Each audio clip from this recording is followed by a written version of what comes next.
It's a big project that one local lawmaker says, quote, is a long time coming. Now there's a new development that involves dollars and cents.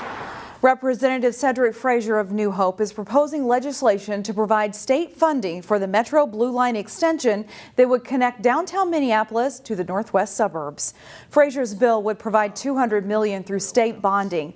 Backers of the bill say approving state funding will help leverage nearly $1 billion in federal funds.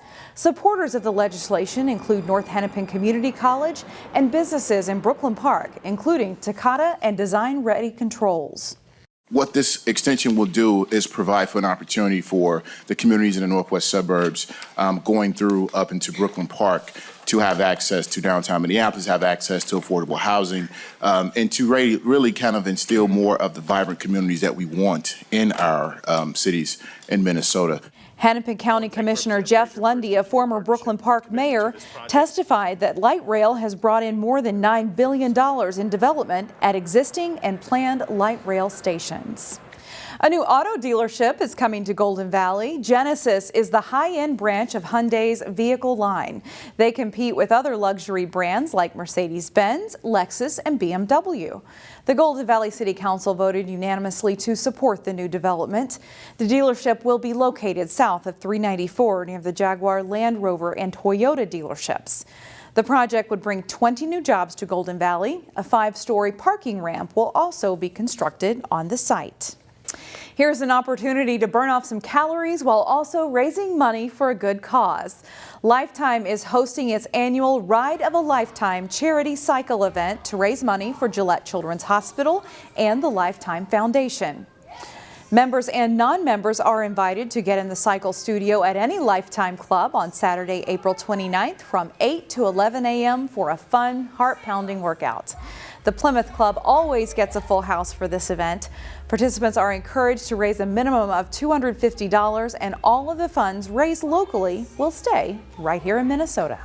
It really shows that people have a good heart, and I think when we see the need and we hear the stories about the children who we help, that really tugs at all of our hearts and makes us work out a little harder, makes us push a little bit more. Lifetime has a company-wide goal of raising $1.5 million.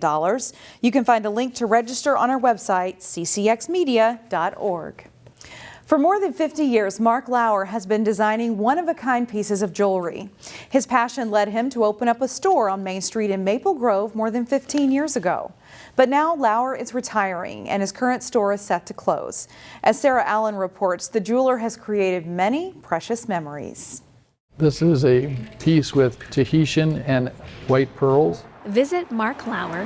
What is so great about our industry is really we're using precious metal and stones, but what we're really creating are gifts of love. And you can feel the passion in what he does. The jewelry designer has been creating gifts of love ever since his brother's friend asked him to make earrings to fulfill an order. He came home, set me up with a little kit on making jewelry, paid me 50 cents a pair. At the time, he was 16 years old. Jewelry making techniques have changed greatly over the 50 years Lauer has been at his craft. There's a system called Matrix, and it's used for the designing jewelry on computer, and I started out on 1.0, and we're now on our 10th version. The program creates three-dimensional photos of jewelry.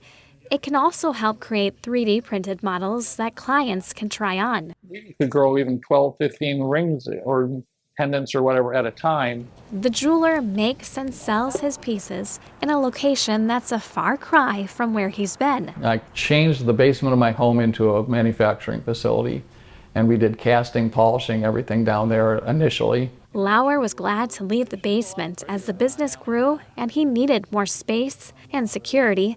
For 15 years, he's been operating Mark Michael Diamond Designs out of his current storefront. I've just been incredibly blessed that we moved here. Now he feels like it's the right time to make a move again. Incredibly bittersweet decision. I've had so many people come in and just tell me how important I was in their life for these different things, and it's been really heart-touching. Although Lauer plans to retire, there's a home studio in the works where he'll continue to design his one-of-a-kind pieces. I literally have probably 40 sketchbooks filled with designs, many of which I've never had the time or opportunity to make. In Maple Grove, Sarah Allen, CCX News. Lauer will be moving to Florida to be closer to his daughter. At North Hennepin Community College, a celebration of award-winning student artwork. North Hennepin students are showcasing a wide range of pieces at the campus art gallery. The work ranges from photos and videos to 3D works and even interactive pieces like this sculpture that lights up when you touch it. Professor Jason Shoke says these kinds of opportunities are key to the curriculum at North Hennepin. Sometimes we're surprised as professors here at the campus about how energetic and engaged students are in communicating about themselves, trying to connect with the wider world. And so whatever we can do here on campus to be able to help facilitate that and amplify that so that students can feel like they're getting traction, developing their own creative voice, and getting their work out into the world, we're happy to help. The work is on display through April 28th. We will leave you now with more of what you can see.